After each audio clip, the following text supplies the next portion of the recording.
Olá, bem-vindos aqui ao meu canal, a mais uma videoaula, e hoje eu vou explicar detalhadamente como dar um acabamento em uma pintura já seca, aplicando veladuras. A função da veladura é exclusivamente dar mais profundidade na pintura, de mudar um pouco as temperaturas, de acentuar os valores, acentuar os brilhos também. Então, quais as cores certas a utilizar, qual o passo a passo completo, tudo isso eu vou explicar para você nesse vídeo. Eu sou André Maurício, professor de desenho e pintura, e te convido para mais uma aula. Vem comigo! Inicialmente eu vou falar aqui dos materiais, tudo que eu utilizo para esse acabamento nessa pintura. Inclusive, falando primeiro da pintura, é uma tela 60 por 80, que eu já tenho o passo a passo aqui completo no meu canal. As primeiras aulas, algumas eu tenho aberta no público geral, e o passo a passo completo em tempo real das uvas, de todas as etapas, está aí na minha área de membros, tá? Tá como conteúdo exclusivo para membros do canal. Se você tem interesse em ver essa pintura completa, por um valor muito simbólico, você pode acessar, ter acesso não só a esse, mas vários outros tutoriais. Mas continuando aqui nesta aula, eu tenho aqui a foto impressa no tamanho 30 por 40, que é um tamanho bom, no papel fosco, né? É impresso fotográfico mesmo, pois o impresso do papel de impressora não fica uma qualidade tão boa assim. Pode também usar o arquivo digital, se for de sua preferência. Então eu tenho a tela completamente seca. Essa é o primeiro requisito para eu poder aplicar veladuras, para eu poder aplicar essa película transparente. Então, o primeiro requisito é estar completamente seca. Eu tenho aqui do lado a paleta com as tintas já colocadas. Então agora eu vou dar um zoom para falar um pouco sobre as cores e os pincéis. Bom, eu vou usar todas estas cores, porém aqui tem uma característica bem peculiar. Essas cores que estão à minha direita, o que elas têm em comum? São todas cores transparentes ou semi-transparentes. Estas três cores à minha esquerda já são cores opacas. Então, em veladuras, a preferência se dá por essas cores mais transparentes, que é o branco de zinco, o amarelo indiano, o alizarin crimson, o violeta permanente, o azul ultramar e o verde esmeralda. Veja só essa informação, se ela é transparente ou não, vem aqui atrás neste quadrado. Esta é semi-transparente. Essas informações tem um vídeo específico falando sobre como ler o rótulo das tintas, né? Essa aqui, ó, esse quadrado informa que ela é uma tinta transparente. Então todas as outras, né, são transparentes, com exceção aqui do branco de zinco, que é semi-transparente, e o verde esmeralda, que é semi-transparente. Então a gente percebe isso. Vejamos agora as três cores que eu vou utilizar que são opacas, que é o branco de titânio, amarelo cádmio claro e o amarelo cádmio escuro. Aí eu vou explicar porque tem uma ordem aí na aplicação depois. Veja, elas têm um quadrado todo preenchido de preto, diferente deste, ó, que é um quadrado, né, claro aqui, ó, sem ser preenchido. Então, estas são cores opacas. Vou falar agora um pouco dos pincéis. Bom, eu tenho à mão uma série de pincéis disponíveis. A gente, quando vai pintar, não dá para economizar muito em pincéis. A gente precisa ter uma certa quantidade de pincéis conforme a necessidade. Mas, basicamente, para esse tipo de trabalho de veladuras, a gente vai precisar de dois pincéis. Um pincel macio, que pode ser aquele pincel pelo de Marta 141. Esse aqui são as séries 141 da Tigre, esses pincéis, né, de cabo vermelho ou de cabo escuro, meio violeta aqui, né? São pincéis da série 141 pelo de Marta, são chatos. Tem ainda a possibilidade do pincel 441 da Condor, né? Também ser utilizado, pode ser um dos dois. E pincéis redondos. Então tem pincéis redondos aqui de diferentes séries. Esse pincel preto, do cabo preto, é 4415, de diferentes tamanhos, e o pincel 411, o número 0. Então a gente pode ver essas possibilidades aí. Se você não disponibilizar, é preciso providenciar esses pincéis, porque em determinados momentos o pincel faz toda a diferença. Eu vou ter uma espátula de aço, além disso, né? É bom ter uma espátula de aço, e eu tenho duas espátulas para necessidades diferentes, né? Áreas pequenas, áreas grandes, de repente para misturar um pedaço pequeno eu uso um pincel pequeno. Pois bem, e aqui eu tenho pincéis de cerda branca. O que são aqueles... Opa, caiu um aqui. O que são pincéis... Difícil aqui. Aí, peguei. O que são pincéis de cerda branca? São pincéis que a gente chama também de pincel escolar. Esses pincéis amarelos são chamados de pincéis escolares, porque a cerda dele lembra uma cor mais clara, né? Apesar de não ser branca, é chamada de cerda branca, e são mais duros. Antigamente eram pincéis de pelo de porco, pensa?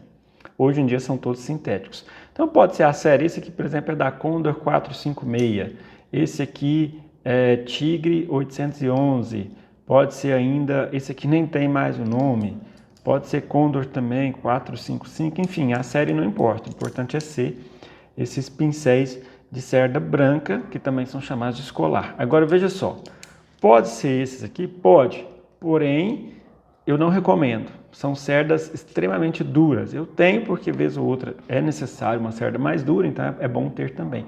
Porém, os que eu vou utilizar no vídeo, bem provável, sejam esses aqui, ó, da série 811 da Tigre. São pincéis de cerdas brancas também. O que difere eles desses pincéis escolares?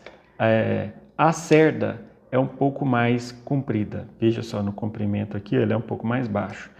E ele tem uma cerda um pouco mais maleável, um pouco mais macia, ela é mais flexível. Então, apesar de ser uma cerda mais dura comparada aí com o pincel de pelo macio de Marta, esse aqui é mais, dessa série específica, é mais flexível, mas conserva a sua característica de uma cerda mais dura. Então, é preciso ter pelo menos esses dois tipos de pincéis que a gente vai trabalhar. As cores são da marca Corfix, por exemplo. Lembrando, se você não sabe ainda sobre característica das cores, tem um vídeo aqui no canal explicando sobre, eu vou deixar na descrição deste vídeo, sobre as características das cores, que, por exemplo, alguns alizarin crimson de outras marcas nacionais não daria certo para fazer essa mistura, porque é um pigmento que não é puro, e se você vendo o vídeo lá você vai compreender melhor. Bom, a última coisa que eu vou precisar é medium. Medium é a mistura de óleo de linhaça com terebentina. Ah, mas eu tenho problema com terebentina. Utilize Ecosolve. Né? Ecosolve é baixo odor, não tem problema, muito utilizado. Ou ainda pode utilizar até mesmo o óleo de linhaça puro. Óleo de linhaça comum mesmo, porque tem aí também o óleo polimerizado, que é um pouco mais viscoso, e aí é um pouco mais difícil de lidar, enfim. Agora vamos para a parte prática da coisa. Bom, a gente pode perceber aqui no quadro aproximado, né, que tem alguns pontos de irregularidade no que diz respeito à cor. Veja que tem uma mancha um pouco mais opaca, que é uma mancha um pouco mais brilhante. Isso se dá por várias questões, diferença de quantidade de medium, absorção da tela, né, diferente, diferença dos pigmentos das cores, tudo isso influencia. Então, não tem problema buscar o motivo e tudo mais, porque esse não é o foco aqui do vídeo. Mas é como ajustar. E veja, todos esses valores são baixos, aí eu tenho o valor da sombra do fundo e as folhas do fundo. Então, eu vou fazer o seguinte. Para as folhas, veja, eu ponho o óleo, né? Aqui o óleo está embaixo, né? Não dá para ver, mas eu tenho aqui embaixo o óleo. Como que é fazer isso? É pegar uma certa quantidade, ó, não encharcar o pincel. E na hora de pegar a tinta, fazer isso, ó. Entende? Ó, isso está muito diluída. Se eu usar um pouco mais de tinta, naturalmente fica um pouco menos diluída, porque aí dá mais cor. Isso é semelhante a um cafezinho que a gente passa. Mais água, mais claro, né? É o chamado chafé. Mais pó, mais escuro. O pó aqui representa o pigmento. Porque eu posso utilizar verde junto com azul. São cores frias. Sombras normalmente são frias, então eu vou acentuar esses tons frios da parte da sombra. Veja como a cor fica um pouco mais verde e os claros permanecem. Às vezes o claro perde um pouco a sua força, por isso que eu deixei separado ali alguns pigmentos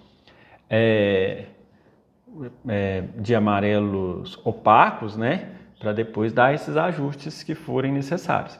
Então, isto são as veladuras, o acabamento, nas sombras, na parte escura, que veja como vai criando uma coisa um pouco mais uniforme.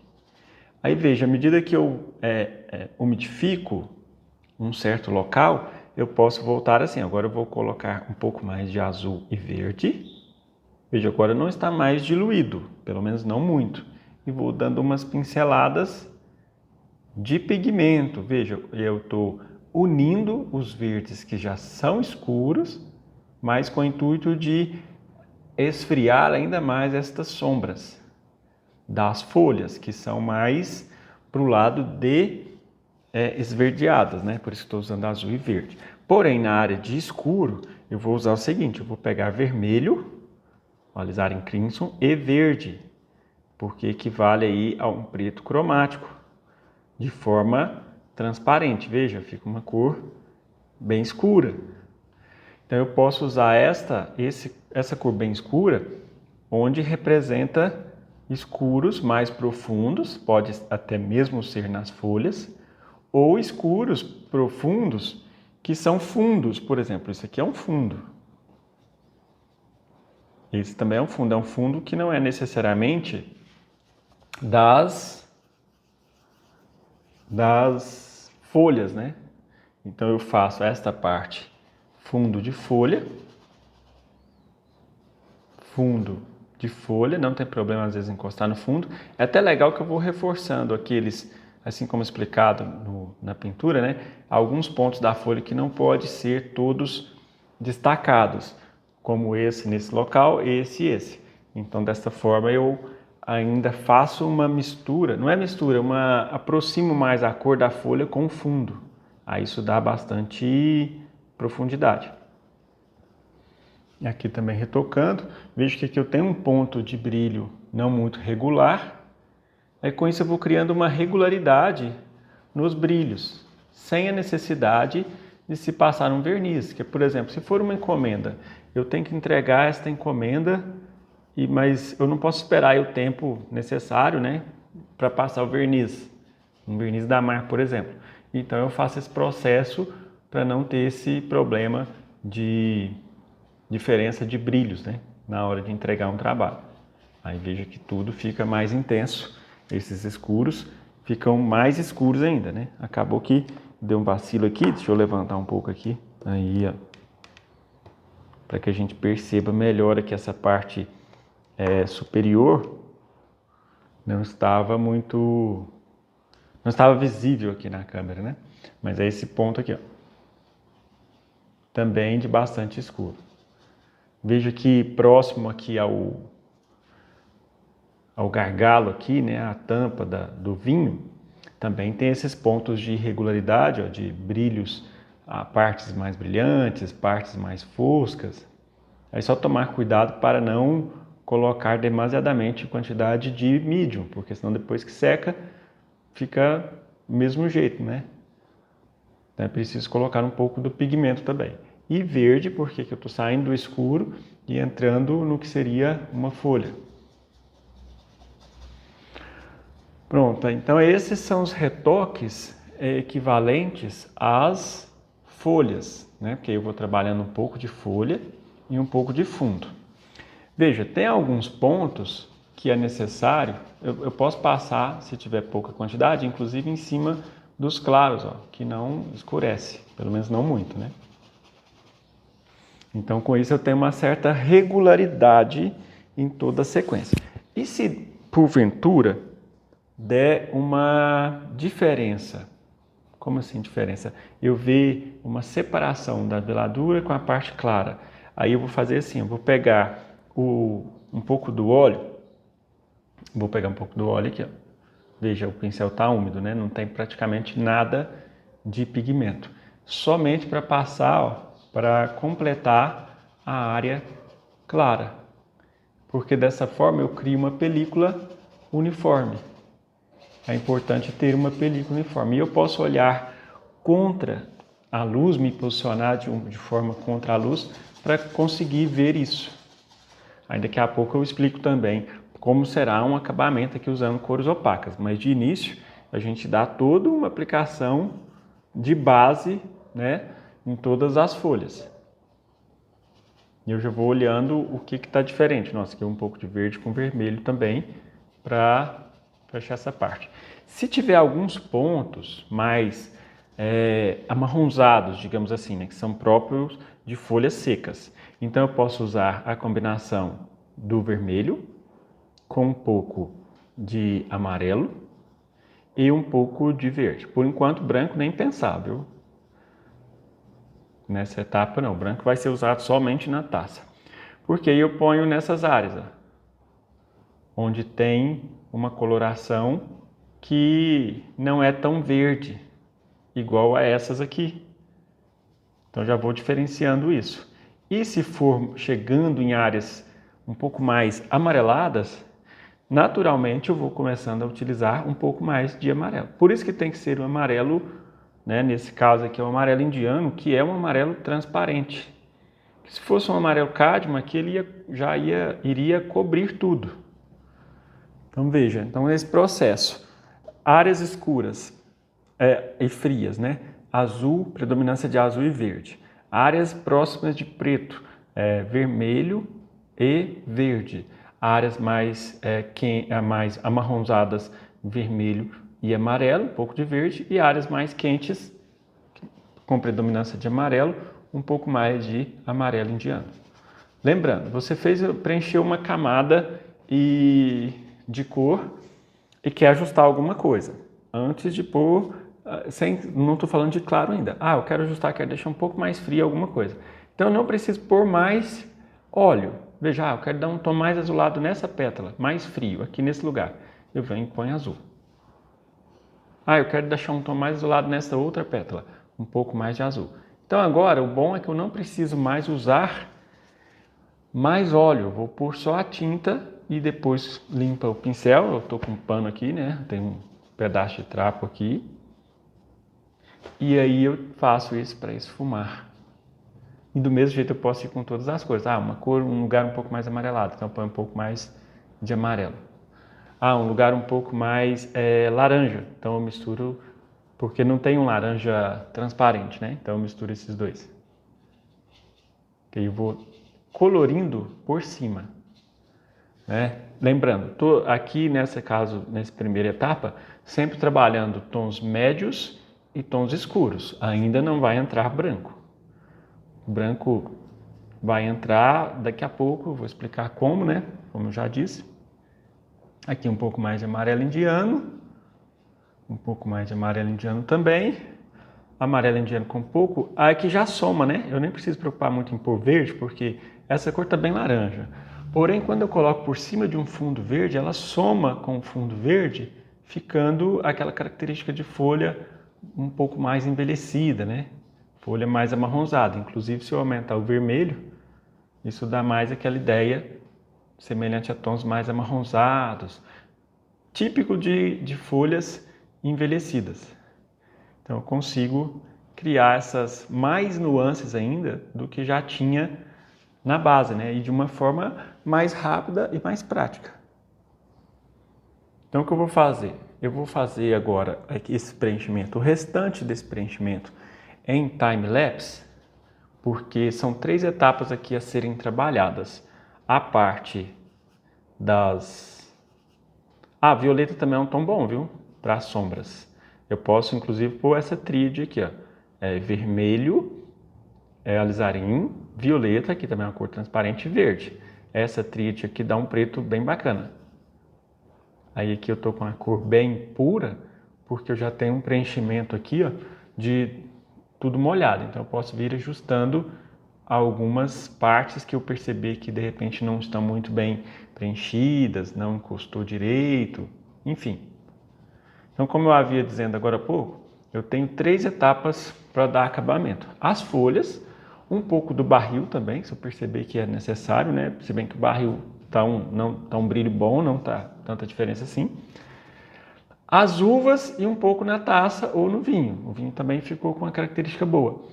Então eu vou fazer o preenchimento agora em time-lapse, porque no restante das folhas, para que o vídeo não fique extremamente longo e repetitivo, visto que eu vou fazer a mesma coisa que eu fiz nesse conjunto de folhas. Venho logo em seguida para falar das uvas e depois em seguida para fechar na taça.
Bom, nas uvas aqui não é muito diferente, mas olha só que interessante.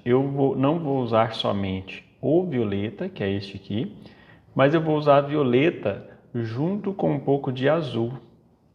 E às vezes até o vermelho, mas vamos ver aqui primeiro com o azul. Por quê? Eu vou fazer assim, ó, todas as partes escuras. Porque o azul é uma cor mais fria, então ele dá mais profundidade e destaca. Inclusive nas partes, não só nas uvas que estão na sombra, mas aquelas uvas que têm sombra também. Mas principalmente essas, né? Aí veja, eu faço esse processo, observa como estas uvas que eu preenchi agora ficaram mais intensos, escuro, comparado com as de cima aqui, ó, desta parte.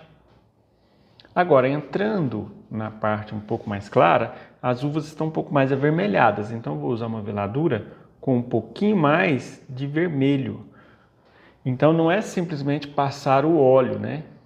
É passar o óleo com pigmento em cada uma das partes. Então eu passo o pigmento mais azul nas sombras, passo o pigmento com um pouco mais de vermelho nas partes avermelhadas, obviamente, e passo o óleo mais puro. Então eu pego o óleo aqui, vou até passar aqui nessa parte superior, tá só um pouco úmido o pincel, só para fazer uma emenda da camada da película transparente, né?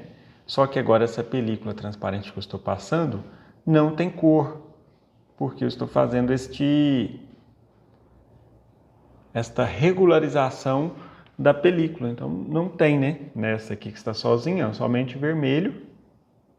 Dá para identificar bem isso, né? Acentua o valor do vermelho, limpa bem o pincel, passa quase que só óleo na parte clara.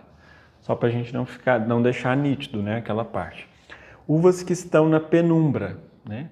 Eu posso usar um tom um pouco mais escuro. Então violeta com azul e já verde com vermelho, enfim. Ficar uma cor próxima de preta para fazer essas aqui, ó. Estas uvas, veja, elas já têm o degradê, né? Escuro, médio e claro. Porém, esse degradê se torna mais escuro. É como se eu rebaixasse os tons. E não tem problema encostar nas outras partes. Por exemplo, aqui esta tem o fundo, tem a folha. Então eu aplico essa veladura, encosto um pouquinho na parte de cima, encosto um pouco na parte de baixo. Desde que não tenha tintas cores opacas, isso vai acontecer e não vai ter problema nenhum, não vai estragar. Agora neste outro cacho aqui, vou fazer exatamente o mesmo, mais azul na mistura, para as uvas, mais na parte da sombra. Inclusive, não tem problema se encostar um pouquinho na folha, se encostar um pouquinho no fundo, porque o azul é uma cor de sombra que se mistura, pode ser acrescido em todas as sombras praticamente. Ele deixa a sombra mais profunda, acentua os valores, né? Dá mais profundidade à sombra, se tira aquele aspecto um pouco fosco de quando a tinta seca. Aí eu faço em todas as sombras, as uvas mais azuladas e violetas, e as uvas que são com predominância de mais vermelho, aí eu misturo um pouco mais do alizarim, para que não altere muito, né, não dê diferenças da primeira etapa, da base, né? E mais uma vez, eu volto, né, limpo bem o pincel, venho aqui com o mídio praticamente puro e em pouca quantidade, só com o intuito de fazer uma gradação e tirar aquelas divisas. Isso, obviamente, escurece um pouco as luzes, né, os pontos mais claros. Normal, faz parte do processo. Daqui a pouco, assim que eu terminar de preencher toda a veladura, eu vou voltar ajustando um pouco desses brilhos. Mas veja só como ficou bem diferente, né? Com mais profundidade. Lembrando mais uma vez que aqui é exatamente igual às folhas. Eu vi uma uva aqui que eu estou, né, sempre pintando e comparando com o modelo. E eu percebi que ela pode ser um pouco mais azulada. Aí eu venho dando uma pincelada de mais azul. Entende? É claro, na primeira parte eu busquei ser o mais coerente possível, porém, nesse momento, se eu perceber algum detalhe que às vezes faltou, aí eu ajusto. Veja, como já tem óleo, então eu pus mais tinta sem óleo. Esse é um requisito, né? Mas eu quero um pouco mais intenso ainda o vermelho. Então agora eu vou começar a pegar essas tintas trabalhando com tinta, né, sem diluir. Até porque eu já tenho a base toda diluída. Vou pegar aqui um pouquinho do vermelho puro, né, e dar umas pinceladas. Aí eu já pincelo assim, ó, fazendo esse movimento, encostando, saindo da tela para criar um certo já esfumado com a outra cor. Eu não coloco para depois esfumar. A menos que não dê, né, porque é difícil esfumar para os dois lados. Eu esfumei para o lado da sombra. Agora eu limpei bem o pincel, porque se eu não limpar o pincel, eu vou escurecer a luz, né? Aí eu esfumo para o lado da luz. O intuito aqui é tirar divisas que possam vir a ficar acentuadas no momento que a gente aplica, né, a primeira camada. Então, só lembrar desse quesito de encostar, levantando um pouco a pincelada. Vou fazer assim como foi feito nas folhas. Preencher o resto das uvas em time-lapse e aí eu volto para explicar. Na verdade, antes de fazer o preenchimento em time-lapse, eu já vou mudar um pouquinho o ângulo aqui, ó. Descer um pouco o cavalete para ficar mais visível aqui a taça. E mostrar também que este mesmo vermelho pode ser aplicado na taça. Então o vermelho alizarinho aqui com predominância, com certeza, só um pouco de verde. Nesta parte, ó. Inclusive bem lá na parte mais escura eu vou colocar um pouco mais de azul. Lembrando, o azul é a cor da profundidade, da sombra, das profundezas, né? Fica bem intenso quando você acentua com um pouco mais de azul. Então eu coloco um pouco mais de azul, depois eu venho colocando um pouco mais do vermelho, então o vinho ganha mais intensidade. Puro, agora um pouco mais de vermelho, mais puro ainda, que antes ele ainda estava com um pouco de azul. Aí as partes as partes claras ficam um pouco rosas. Na parte superior eu tenho um tom um pouco laranja, então eu vou usar vermelho e amarelo. Aqui eu já até havia aplicado na parte da taça um pouco de vermelho e amarelo também, do fundo, né, nessa parte transparente. E na parte verde aqui já havia aplicado um pouco de verde também. Aí nessa parte que vai ser mais clara, eu vou pôr só medium. Uma coisa que é importante, se você não tem disponibilidade de trabalhar na veladura no quadro todo em um único dia, faça por partes. Por exemplo, faça só as folhas e as uvas que envolvem. Depois, em um outro momento, faça só as uvas. só a taça? Porque quando você dá essa camada de veladura, o acabamento em seguida, que vai ser os ajustes de claro também, se for necessário, eu já preciso dar, enquanto está úmido, né? Não dá para aplicar essa veladura, esperar secar e retocar. Então, se não conseguir fazer tudo de uma única vez, faça por partes. Aqui mais azul, na mistura, na parte inferior da taça, né? E aí, lembrando, encostou aqui, ó, igual aconteceu aqui, já limpa para tirar, vai ficar um pouquinho mais escuro, não tem problema, faz parte, porque a veladura escurece. A gente tem que ter em mente isso. A função da veladura é basicamente escurecer e criar algumas películas de cor, mas o fundamental dela é acentuar os escuros, né? Nos claros também dá certo, mas ela atende mais à necessidade de escurecer. Bom, feito isso, eu vou dar continuidade, né, como havia explicado antes, nas veladuras aqui das uvas e volto em seguida em tempo normal para explicar como será o acabamento agora, depois já trabalhando um pouco com as cores opacas.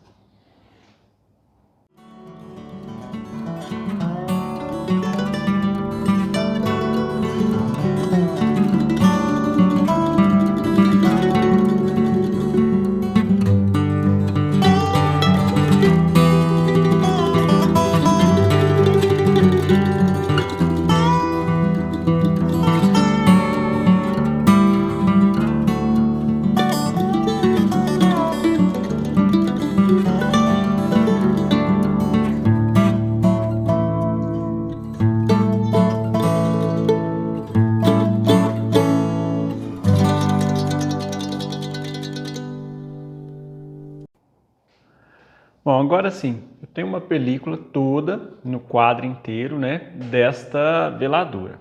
Eu vou usar pincéis menores, aqui eu coloquei as 3 cores antes já apresentadas, né? O branco de titânio, o branco, o amarelo cádmio claro e o amarelo cádmio escuro.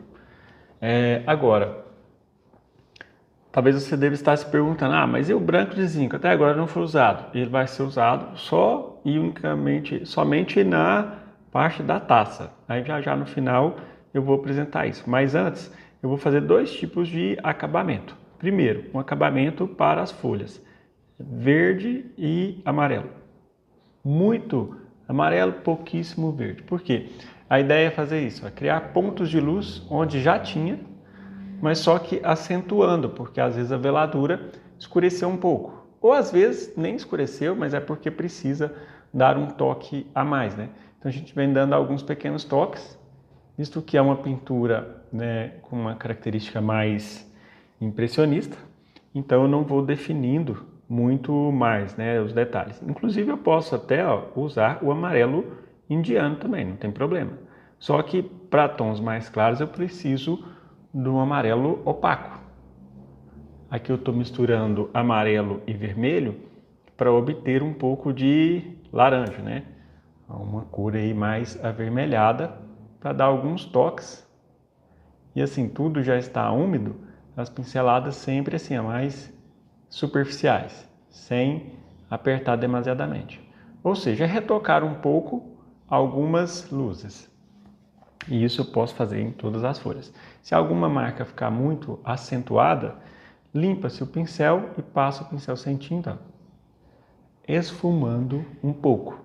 Então eu vou nesse processo de pôr esses claros em todas as partes que eu observar que precisa, né? Inclusive algumas partes que precisar, que eu ver que não aconteceu na parte da primeira etapa, né? Do primeiro preenchimento. Também se precisar realçar, fazer algumas marcações, insinuar alguma coisa, tudo isso é nesse momento de acabamento. Mas com essa base toda úmida, fica um pouco melhor de se trabalhar, né, com o pincel, porque aí a tinta vai deslizar um pouco melhor, né?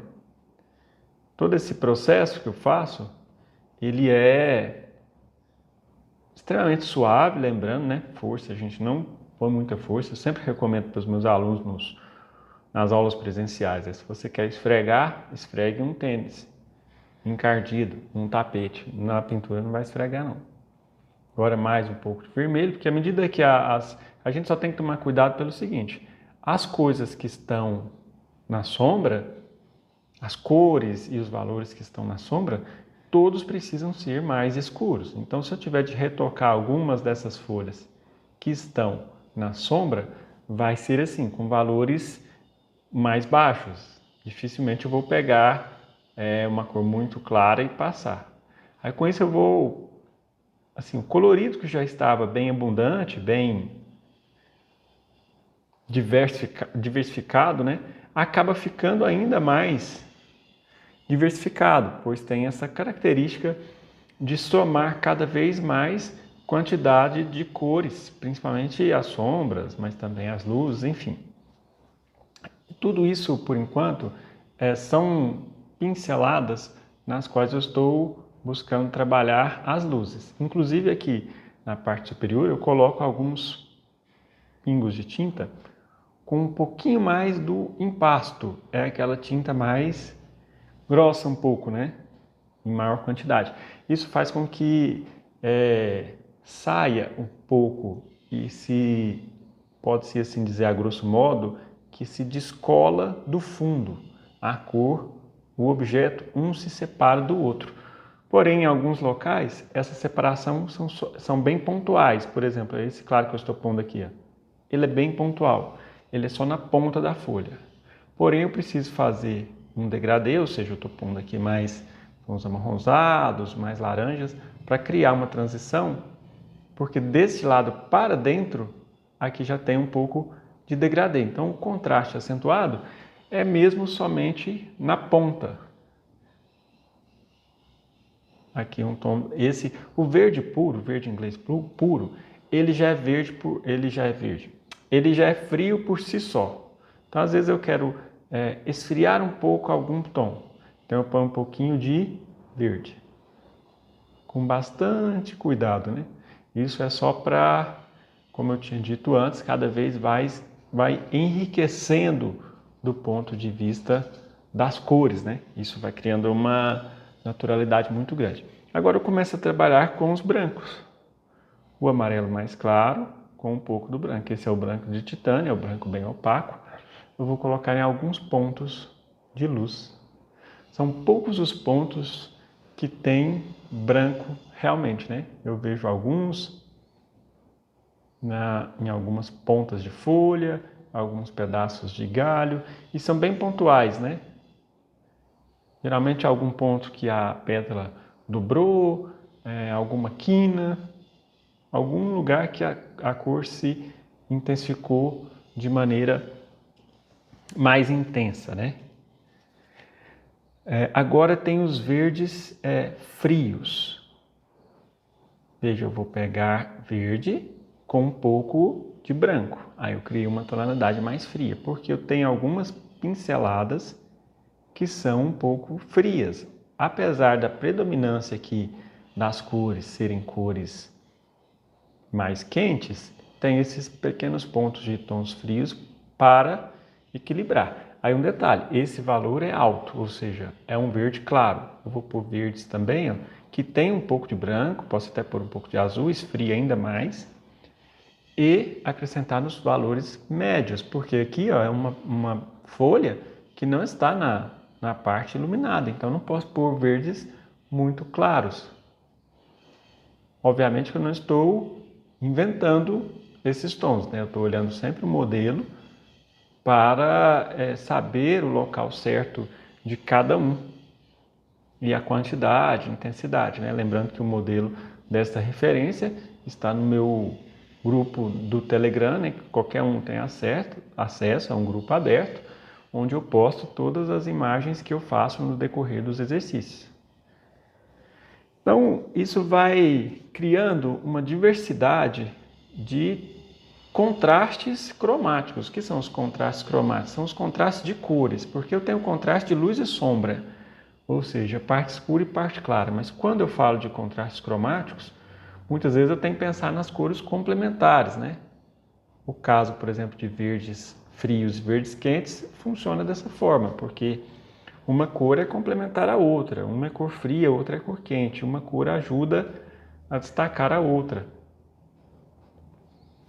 E aqui, assim, é aquele processo de comparação e ajuste. Tem uns tons um pouco mais amarronzados, tons secos, né? Então vai mais no vermelho com os amarelos. Sempre com aquela pinceladinha assim, ó, mais superficial para não ficar demasiadamente, não estragar o fundo e a gente conseguir obter mais controle. Aqui um pouco de tons frios na parte superior. Eu vou me dando por satisfeito nessa etapa aqui. O acabamento de veladuras ele é bem mais simplificado, bem mais porque já tem a base toda pronta, né? Então não é tão complexo assim quanto o processo da pintura. A gente só tem que tomar cuidado na quantidade da tinta, né? Para não diluir demais e a tinta vir a escorrer. Vou fazer um pouco mais nas demais folhas, só para aproveitar o embalo aqui dos verdes. E já já eu volto para falar aqui da parte das uvas. Aqui eu mudei um pouco o foco, né, do posicionamento da câmera, justamente para pegar essas pétalas nessas folhas que estão mais na parte inferior. Veja, e sempre faz um teste. Eu dei uma pincelada aqui, percebi que o valor estava muito alto, parei. Então eu escureci um pouco mais. Porque se a gente comete um erro, é comum a gente cometer pequenos erros, só que é importante a gente reconhecer o erro e já corrigir no momento para ele não, né, se eu continuo aplicando essa cor, ia dar muita diferença. Aqui eu estou começando pelos valores mais frios de cada folha. Aquele tom que passou aqui, eu vou esfumar ele. Se for necessário, eu posso esfumar colocando amarelo, ou seja, fazendo a mistura na própria tela. Então vejo que ele já perdeu um pouco aquela característica. E um pouco dos amarelos mais puros, no caso aqui agora os cádmicos, que aí eu começo a acentuar algumas partes em que o amarelo é mais intenso. Ficando sempre atento onde o tom é amarelo, um pouco mais amarelo mesmo, como esses, são pinceladas, algumas delas só colocadas e deixadas, quando eu quiser acentuar um pouco mais, e algumas esfumadas, se eu não quiser deixar elas em tanta evidência. Eu já vou avançando na escala, misturando vermelho, alizarim, né? Porque eu já tenho cores mais alaranjadas.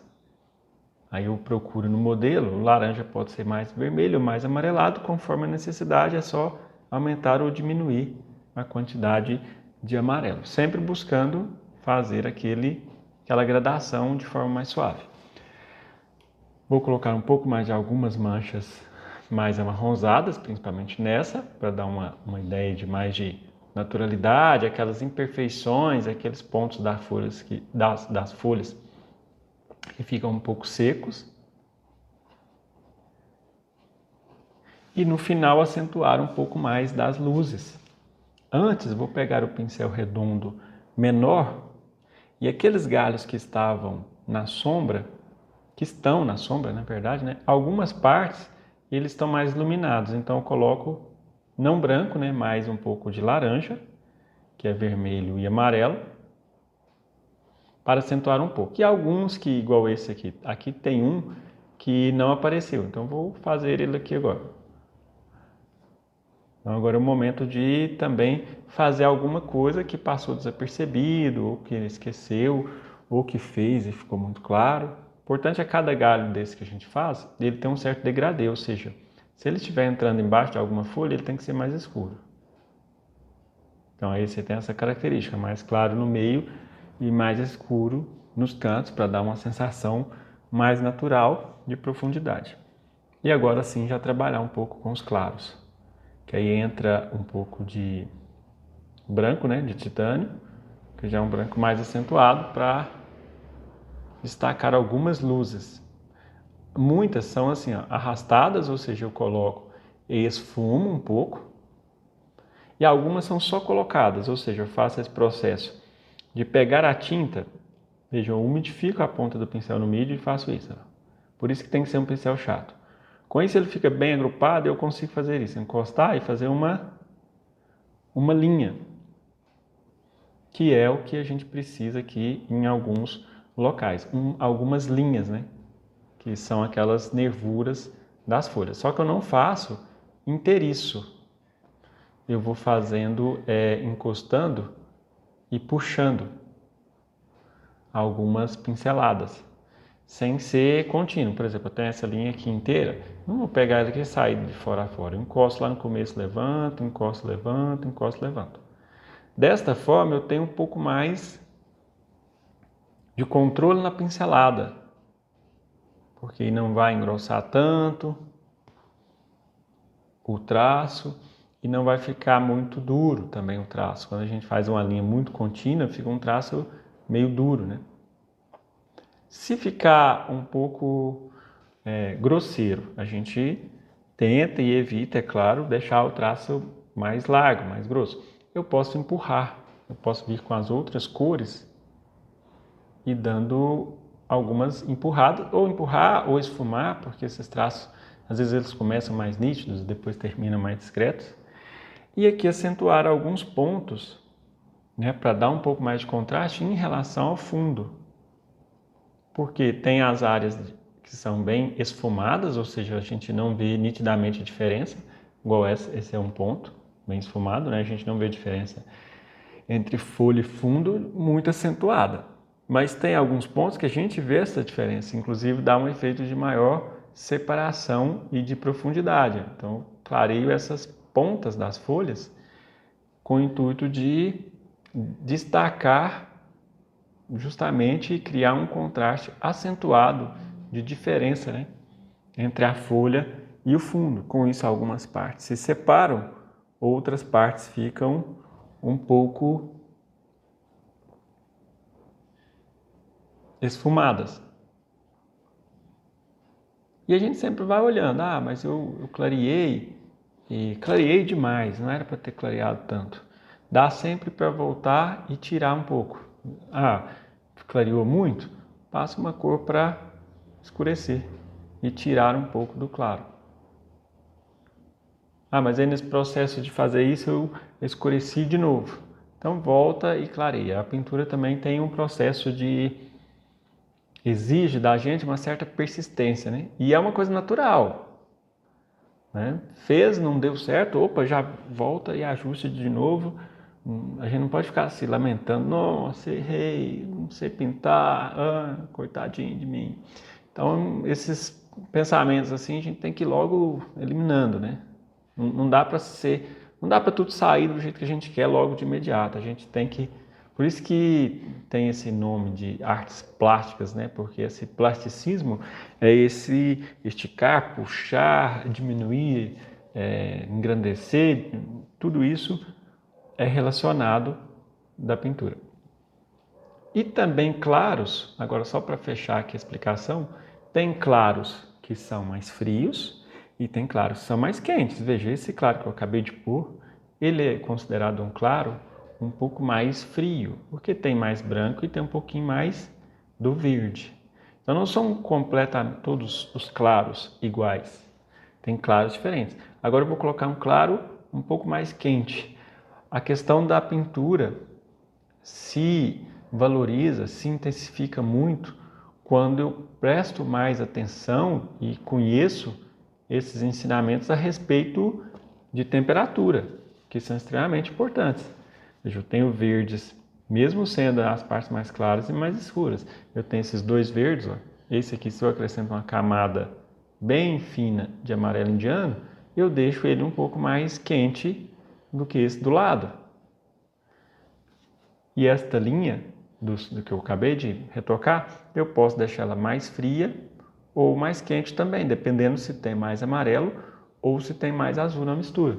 Então tudo isso enriquece de forma considerável a pintura. Esse processo de acabamento, na verdade, ele é até necessário para que a gente consiga alcançar um resultado cada vez mais próximo da natureza, que tem, né, essas características. Então aqui eu escureci um pouco para esse lado da folha ficar mais discreto, escureci um pouco também esse outro lado com um pouquinho mais de marrom, um claro mais em cima, um claro um pouco mais quente, Lembrando, tudo aqui está úmido, né? Para deslizar melhor. E mesmo essa folha, veja que tem predominâncias de tons quentes, tem algum lugar ou outro com algumas pinceladas de tons frios. Isso é justamente para equilibrar. A natureza é perfeita nesse sentido. Isso está muito presente no nosso dia a dia. A gente vê muito isso na culinária.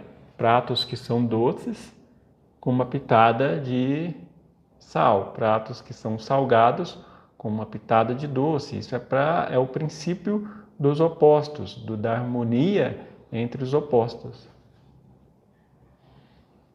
Bom, fechado aqui esta parte. Eu vou dar um retoque nas uvas, explicando como será o retoque nas uvas, e vou dar um retoque também na parte da taça. Mas antes, eu vou, já que a explicação aqui agora vai ser redundante, né, vai ser toda repetida, eu vou fazer essa aplicação nas outras folhas aqui antes de avançar. Só que eu vou fazer naquela forma do time-lapse, não ficar uma aula extensa demais, né? Já não tem como não ser uma aula extensa. E volto aqui já em tempo real para explicar como que vai ser, né, o acabamento aqui da parte das uvas.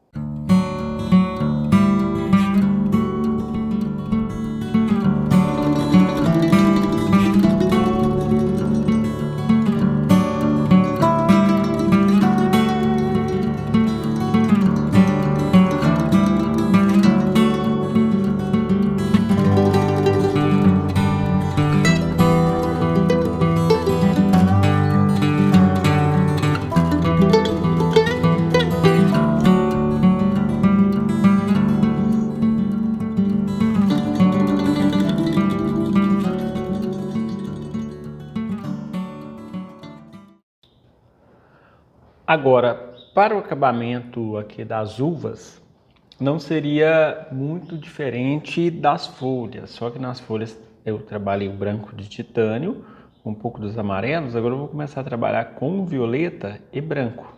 Aí só lembrando de um ensinamento muito importante, quando eu passo a trabalhar com algum tom, por exemplo, violeta, eu tenho que pensar em 3 valores de violeta, porque de acordo com cada área que eu vou retocar. Eu digo 3 pelo menos, né? Na verdade seriam 6, mas só para a gente entender que eu vou retocar os tons claros, os tons médios, os tons escuros.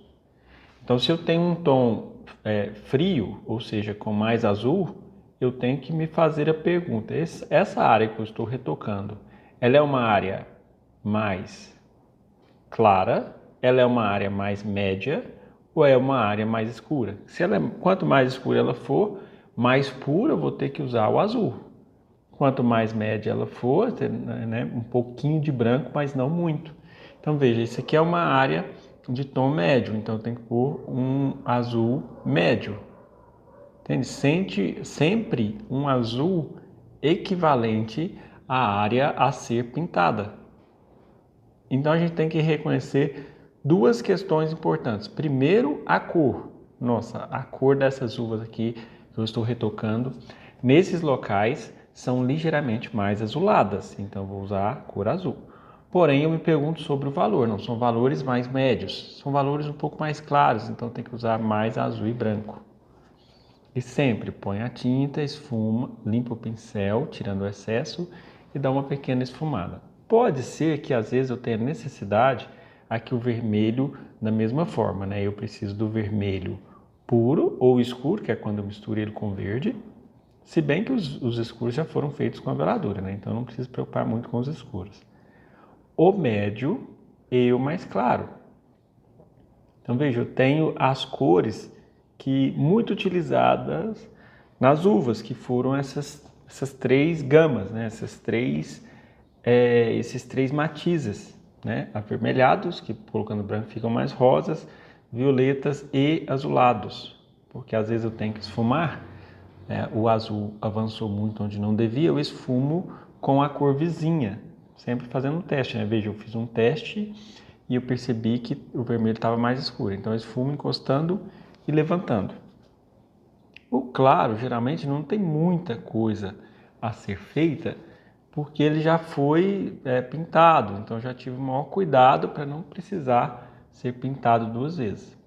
Mas, se for necessário, a gente volta ajustando, principalmente naqueles claros, onde a gente passa a veladura e o claro perde um pouco da sua força.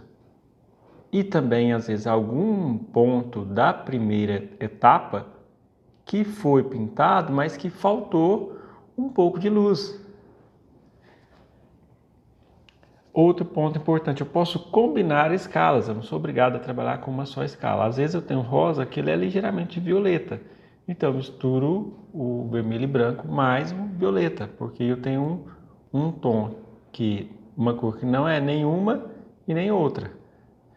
Agora, mais do que nunca nesse acabamento, eu tenho que dar pinceladas sutis, né? Sempre superficiais. No final de tudo, eu posso acentuar os brilhos, porque quando eu passo a camada de veladura, os brancos os brancos puros, né, que a gente pode assim dizer, eles perdem a força, então a gente volta e retoca novamente esses pontos de maior intensidade de luz. E assim como a gente intensifica um pouco mais das luzes, o contra-luz eu também posso. Veja, eu vou pôr vermelho com amarelo, que vai dar um laranja. Eu estou tentando reproduzir uma cor semelhante ao vermelho cádmio, para passar um pouco nessas luzes refletidas, algumas delas, né, que possam vir a ter perdido um pouco da sua intensidade no momento que aplicou a veladura. Então isso faz com que volte a destacar novamente. E outro ponto importante, às vezes quando a gente retocou a sombra, ela avançou um pouco em direção à luz, é o que aconteceu nesta uva aqui. Então eu vou colocando um pouco do valor mais claro e empurrando para cima do que ficou um pouco mais escuro. Isso se tiver acontecido, né? Sempre atento à questão do valor. E tem alguns brilhos, que isso aqui foi, né, explicado de forma bem repetitiva e até de certa forma maçante nas uvas. Tem alguns brilhos que não são colocados por cima de uma base um pouco escura. Tem alguns brilhos que tem uma base assim, ó, esfumada. Então, muitas das vezes a gente precisa retocar isso, a gente vai refazer um pouco desta cor, vai esfumar desse tom mais claro, né? Vai esfumar com a vizinhança, sempre pincéis redondos nesses acabamentos, né? Aí no meio daquela parte esfumada clara é que vem o brilho. Então a gente precisa identificar essas diferenças. Esse brilho tem essa característica de uma base esfumada. Esse brilho é em cima de uma base não esfumada. Então, e tem essas duas diferenças, porque tem a ver com o posicionamento, né, da luz. Essas uvas aqui estão predominantemente mais frias, então com a quantidade bem predominante de mais azul, embora eu possa misturar com um pouco de violeta também.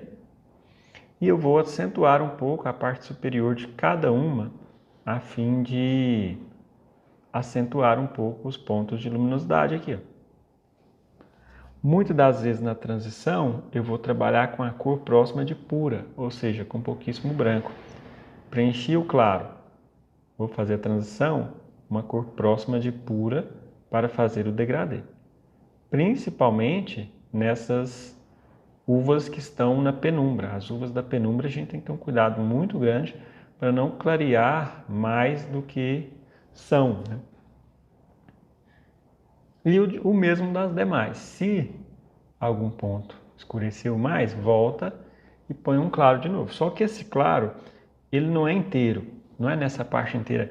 Ele é mais naquela parte central, naquela parte mais redonda, de onde a luz pega. Se for percebendo limites, aqui eu estou percebendo um pouco de limite. Então eu vou usar o pincel sem tinta para esfumar esse limite. Quebrar um pouco da diferença, né? Aí, com isso eu tenho essas partes. E no primeiro momento, no primeiro preenchimento, pode ser que alguma coisa tenha saído fora e a gente precisa ajustar agora. Por exemplo, é o caso desta luz refletida desta uva aqui, ó. Ficou um claro um pouco mais acentuado. Então, vou retirar um pouco da força desse claro, que é colocando uma tinta um pouco mais, um valor um pouco mais baixo, um pouco mais escuro. Então, a veladura, ela tem essa função não só de retocar essas partes das sombras, mas também de voltar pegando alguns detalhes, algumas coisinhas que a gente não percebeu no preenchimento inicial. Até porque um quadro tem muitos elementos, tem uma abundância de cores e valores e formatos, é normal a gente não conseguir pegar tudo logo de primeira. Então, na segunda vez a gente já está, inclusive, nós já estaremos mais descansados daquela imagem, e isso vai fazer com que a gente veja mais coisas que de repente na parte inicial, na etapa anterior, tenham passado desapercebido. Bom, fechando aqui essa explicação da parte das uvas. Vou fazer o mesmo das etapas anteriores, preencher o restante, dar o acabamento restante nas uvas no processo do time-lapse e volto para explicar o retoque final da transparência aqui da taça.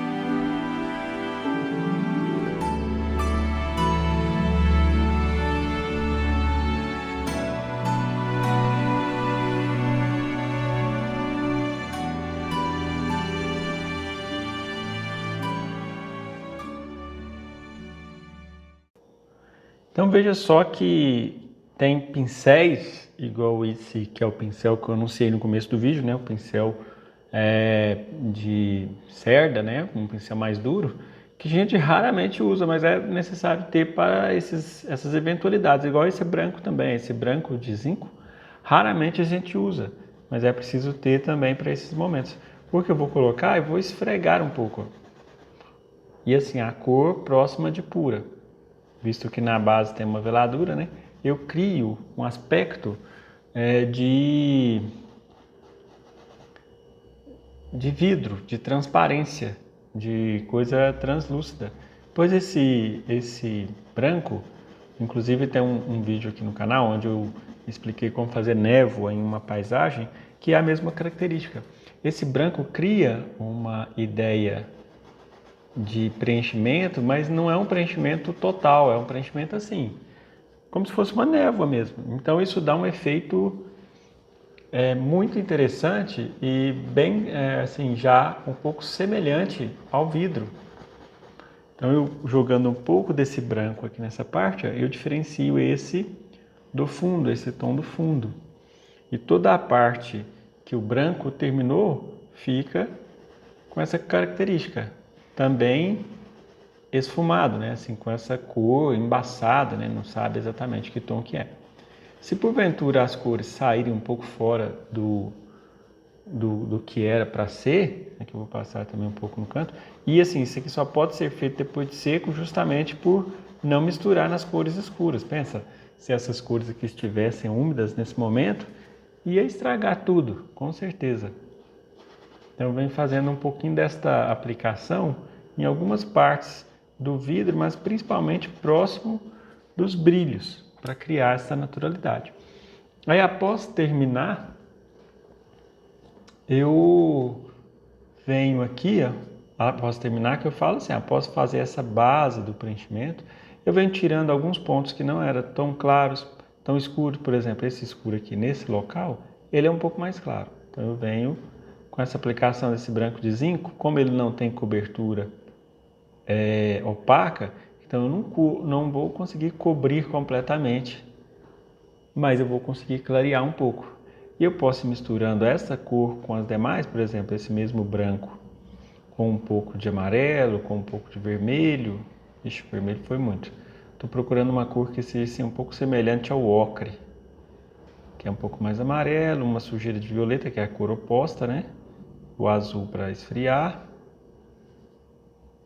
Aí agora sim eu tenho um pigmento assim próximo, uma cor próxima do amarelo ocre, porém bem diferente do amarelo ocre, que é uma cor mais opaca, que eu não vou preencher tanto.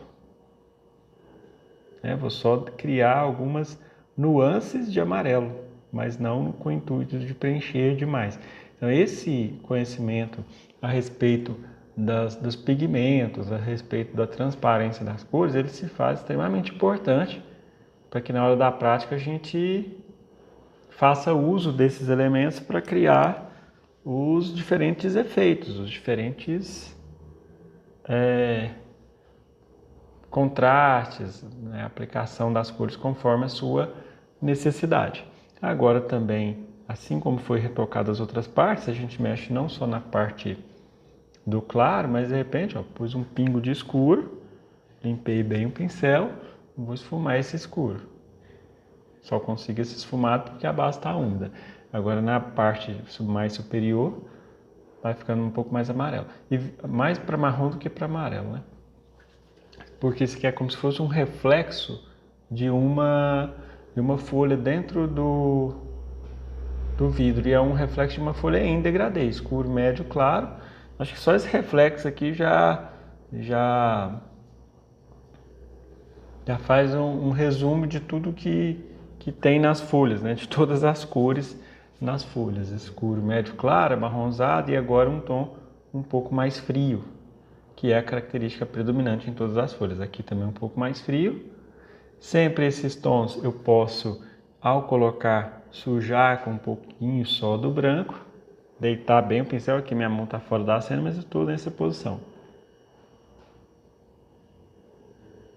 Por isso que tem que ser pouca tinta em pinceladas mais curtas, a fim de obter mais controle, né?